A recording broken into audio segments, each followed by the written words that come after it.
ಏನು ಹೇಳಿಗಳಿಯ ಅಜ್ಜಿ ತೋಟನ ಸಖತ್ತಾಗಿ ಮೇಂಟೈನ್ ಮಾಡಿದಾರೆ. ಏಯ್ ಅದೆಲ್ಲ ಇರಲಿ, ನೀನು ಯಾಕೆ ಇದ್ದಕ್ಕಿದ್ದಾಗೆ ಸಡನ್ನಾಗಿ ಓಡ್ ಬಂದೆ ಅಂತ ನಂಗೆ ಹೇಳಲೇ ಇಲ್ಲ.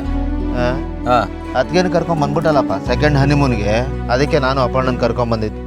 ಬರ್ನ್ ಆಗ್ತಾ ಇದೆ ಹೋಟೆಲ್. ಒಳ್ಳೆ ಹೆಣ್ಮಕ್ಳ ಥರ ಹೊಟ್ಟೆ ಹೊರ್ಕೋತಿಯಲ್ಲ ಲೇ.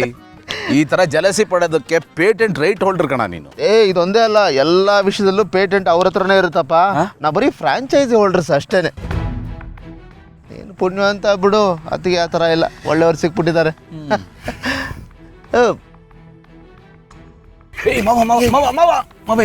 ಇದಲಿ ಮಾವ, ಏನು ಮಾಡ್ತಾ ಇದ್ದೀರಾ ನೀವು? ನನಗಿಂತ ದೊಡ್ಡವ್ರು ಹಾಗೆಲ್ಲ ಮಾಡಬಾರ್ದು. ನೀವು ನನಗೆ ಆಶೀರ್ವಾದ ಮಾಡಬೇಕು ಪ್ಲೀಸ್. ಗೌತಮ್, ನಾನು ನಿಮಗೆ ತುಂಬ ಅನ್ಯಾಯ ಮಾಡಿಬಿಟ್ನಪ್ಪ. ನಿನ್ನ ವಿಷಯದಲ್ಲಿ ಸಿಕ್ಕಾಪಟ್ಟೆ ತಪ್ಪುಗಳಾಗೋಗಿದೆ.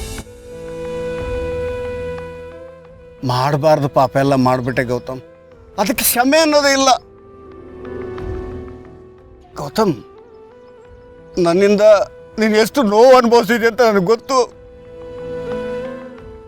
ಆದರೆ ನೀನು ನನ್ನನ್ನು ಜೈಲಿಂದ ಬೇರೆ ಬಿಡಿಸ್ಕೊಂಡ್ಬಂದಿಯಲ್ಲೋ. ಆಗಲೇ ನನ್ನ ಮನಸ್ಸು ಬದಲಾಗಿತ್ತು, ನನ್ನ ಆತ್ಮಸಾಕ್ಷಿ ನನ್ನ ಕಪಾಳಕ್ಕೆ ಕೊಡ್ದತ್ತು. ಆಗಲೇ ತೀರ್ಮಾನ ಮಾಡಿಬಿಟ್ಟೆ ಗೌತಮ್, ಇನ್ನು ಬದುಕೋಷ್ಟು ದಿನ ಒಳ್ಳೆಯವನಾಗಿ ಬದುಕಬೇಕು, ಇನ್ನು ಇರೋಷ್ಟು ದಿವಸ ಮನುಷ್ಯನಾಗಿ ಬದುಕಬೇಕು ಅಂತ.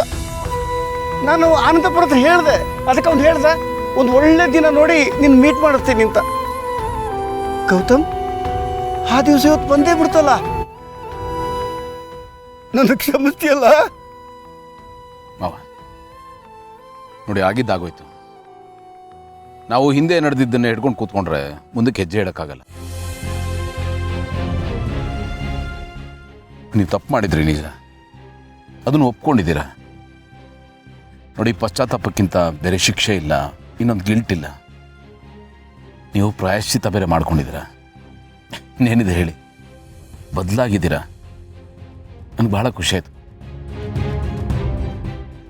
ನಿಮ್ಮ ಹಾಗೆ ಮನೆಯವರೆಲ್ಲ ಬದಲಾಗಿ ನಮ್ಮನೆ, ನನ್ನ ಕುಟುಂಬ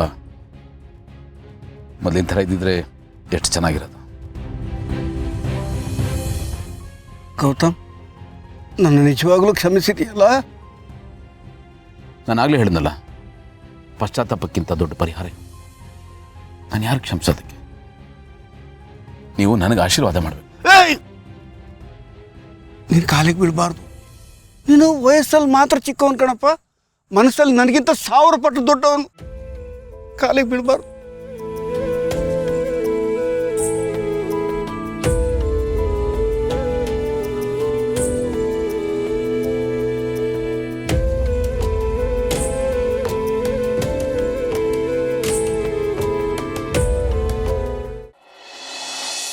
ಹೇಳಿ ಸರ್, ಏನೋ ಅರ್ಜೆಂಟಾಗಿ ಬರೋದಕ್ಕೆ ಹೇಳಿದ್ರಿ, ಏನು ವಿಷಯ ಆ ಥರ ಇದೆ ಸರ್. ಆ್ಯಂಡ್ ನೀವೆಲ್ರಿಗೂ ಒಂದು ದೊಡ್ಡ ಗುಡ್ ನ್ಯೂಸ್ ಕಾದಿದೆ. ನೇರವಾಗಿ ವಿಷಯಕ್ಕೆ ಬಂದ್ಬಿಡ್ತೀವಿ. ನೋಡಿ ಸರ್, ನಾನು ಒಂದು ಆ್ಯಪನ್ನು ರೆಡಿ ಮಾಡಿದ್ದೀನಿ. ಇದು ಮಾಮೂಲಿ ಸಾಧಾರಣವಾದ ಆ್ಯಪ್ ಅಲ್ಲ, ಮನಿ ಮೇಕಿಂಗ್ ಮಷೀನ್. ಜನ ಆ್ಯಪ್ನ ಆಡಿದಷ್ಟು, ಅದಕ್ಕೆ ಅಡಿಕ್ಟ್ ಆದಷ್ಟು ನಾವು ದುಡ್ಡು ಮಾಡ್ತಾನೆ ಇರ್ತೀವಿ ಸರ್. ಇದು ಹೇಗೆ ವರ್ಕ್ ಆಗುತ್ತೆ ಅಂತಂದರೆ,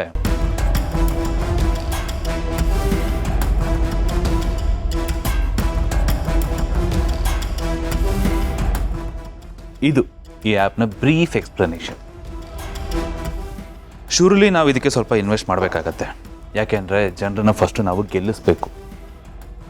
ಗೆಲ್ಸಿದ್ರೆ ಅವ್ರಿಗೆ ಕಾನ್ಫಿಡೆನ್ಸ್ ಬೂಸ್ಟ್ ಆಗುತ್ತೆ. ಅವ್ರ ಕಾನ್ಫಿಡೆನ್ಸ್ ಬೂಸ್ಟ್ ಆದರೆ ಇನ್ನೂ ಜಾಸ್ತಿ ಆಟ ಆಡೋಕ್ಕೆ ಸ್ಟಾರ್ಟ್ ಮಾಡ್ತಾರೆ. ಆ್ಯಂಡ್ ಅವ್ರು ಜಾಸ್ತಿ ಆಡಿದಷ್ಟು ನಾವು ಬೇಡ ಬೇಡ ಅಂದರೂ ದುಡ್ಡು ನಮ್ಮ ಕಡೆಗೆ ಹರ್ಕೊತಾ ಬರ್ತಾ ಇರುತ್ತೆ. ಸರ್, ಗೇಮಿಂಗ್ ಆ್ಯಪ್ ಅಂತ ಇದೆ, ಇದು ಲೀಗಲ್ ಆಗಿರುತ್ತೆ? ಕಾಮಾನ್ ಸರ್, ಲೀಗಲ್ಲು ಇಲ್ಲೀಗಲ್ಲು ಎಲ್ಲ ನಾವು ಹೇಗೆ ಹ್ಯಾಂಡ್ಲ್ ಮಾಡ್ತೀವಿ ಅನ್ನೋದ್ರ ಮೇಲೆ ಡಿಪೆಂಡ್ ಆಗಿರುತ್ತೆ. ಸೊ ಫಾರ್ ಎಕ್ಸಾಂಪಲ್, ಆಯಿತು, ಯಾವನೋ ಒಬ್ಬ ಮಾಮೂಲಿ ಕಳ್ತನ ಮಾಡ್ತಾನೆ, ಅದು ಕಳ್ತನ ಅಂದ್ಕೊಳುತ್ತೆ. ಅದೇ ದೊಡ್ಡ ದೊಡ್ಡ ವ್ಯಕ್ತಿಗಳು ಮಾಡಿದ್ರೆ ಹೇಗೆ ಮಾಡ್ತಾರೆ?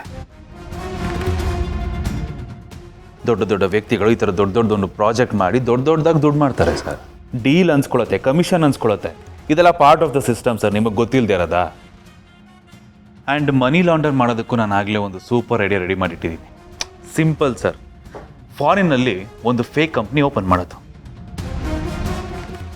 ನಮ್ಮ ಫಂಡ್ಸನ್ನೆಲ್ಲ ಅದಕ್ಕೆ ಟ್ರಾನ್ಸ್ಫರ್ ಮಾಡೋದು ಆ್ಯಂಡ್ ಆ ಕಂಪ್ನಿಯ ಮುಖಾಂತರ ನಾವು ಆ್ಯಪ್ಗೆ ಇನ್ವೆಸ್ಟ್ ಮಾಡೋದು. ಸೊ ಇಂಡಿಯಾದಲ್ಲಿ ಯಾವುದೇ ರೀತಿ ಟ್ಯಾಕ್ಸ್ ಕಟ್ಟಂಗಿಲ್ಲ. ಯಾವುದೇ ರೀತಿ ಟ್ಯಾಕ್ಸ್ ಕಟ್ಟಿಲ್ಲ ಅಂದರೆ ಗೌರ್ಮೆಂಟ್ಗೆ ಇದರ ಒಂದು ಚಿಕ್ಕ ಸುಳಿವೇ ಸಿಗೋದಿಲ್ಲ. ಆಗಿದ್ಮೇಲೆ ಇದು ಲೀಗಲ್ಲೇ ಅಲ್ವಾ?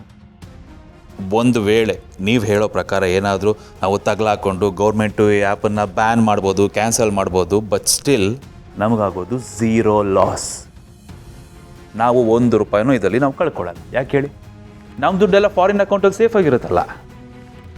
ಕಳ್ಕೊಳ್ಳೋದೇನು ಬಂತು? ಹೋದ್ರೆ ಜನರು ದುಡ್ಡು ಹೋಗುತ್ತೆ ಅಷ್ಟೇ, ನಮ್ದಲ್ವಲ್ಲ. ಏನಂತೀರ ಸರ್? ಇಷ್ಟು ವರ್ಷ ನಿಮ್ಮ ಅಣ್ಣನ ಜೊತೆ ಸ್ಟ್ರೇಟಾಗಿ ಬಿಸ್ನೆಸ್ ಮಾಡಿದ್ದೀವಿ. ಈಗ ಈ ರೀತಿ ಇಲ್ಲಿಗಲ್ ಬಿಸ್ನೆಸ್ ಮಾಡೋದಕ್ಕೆ ನಮ್ಗೆ ಇಷ್ಟ ಇಲ್ಲ ಸರ್. ದುಡ್ಡು ಬರುತ್ತೆ ಅಂತ ಏನಂತದ್ದು ಮಾಡೋಕ್ಕಾಗತ್ತಾ ಸರ್? ಸರ್, ನಾಳೆ ಸಮಸ್ಯೆ ಬಂದರೆ ಎಲ್ಲರೂ ತಲೆ ಕೊಡಬೇಕಾಗತ್ತೆ.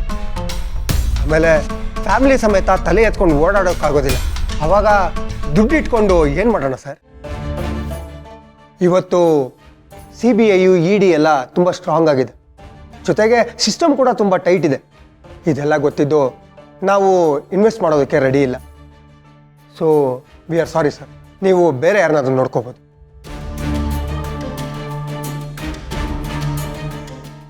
ಹೋಗ್ರಪ್ಪ, ಹೋಗ್ರಿ. ನಿಮ್ಮಂಥ ಮೂರ್ಖರಿಗೆ ಇದು ವ್ಯಾಲ್ಯೂ ಏನು ಅಂತ ಗೊತ್ತಿದ್ರೆ ತಾನೇ. ನೀವುಗಳಿಲ್ಲದೆ ಇದ್ರೇನಂತೆ ನಾನೇ ಇನ್ವೆಸ್ಟ್ ಮಾಡ್ತೀನಿ, ನಾನೇ ಆಟ ಆಡಿಸ್ತೀನಿ, ನಾನೇ ದುಡ್ಡು ಮಾಡ್ತೀನಿ, ನಾನೇ ಗೆದ್ದು ತೋರಿಸ್ತೀನಿ. ನಾನು ಆಟ ಆಡೋನಲ್ಲ ಕಣ್ರೋ, ಆಟನ ಆಡಿಸೋನು. ಜನ ಬರ್ತಾರೆ, ಇನ್ವೆಸ್ಟ್ ಮಾಡ್ತಾರೆ, ಆಟ ಆಡ್ತಾರೆ, ತಾವು ಗೆದ್ವಿ ಅನ್ಕೋತಾರೆ. ಆದರೆ ಕಡೆಗೆ ಗೆಲ್ಲೋದು ಈ ಜೇಡಿ ಆಟ ಆಡಿಸೋನು.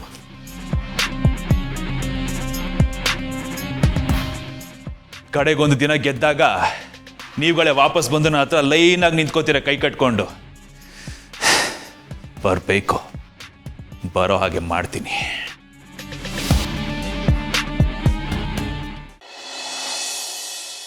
ಅಟೆನ್ಷನ್ ಪ್ಲೀಸ್, ಇದು ಕ್ಯಾಂಪ್ ಫೈರ್.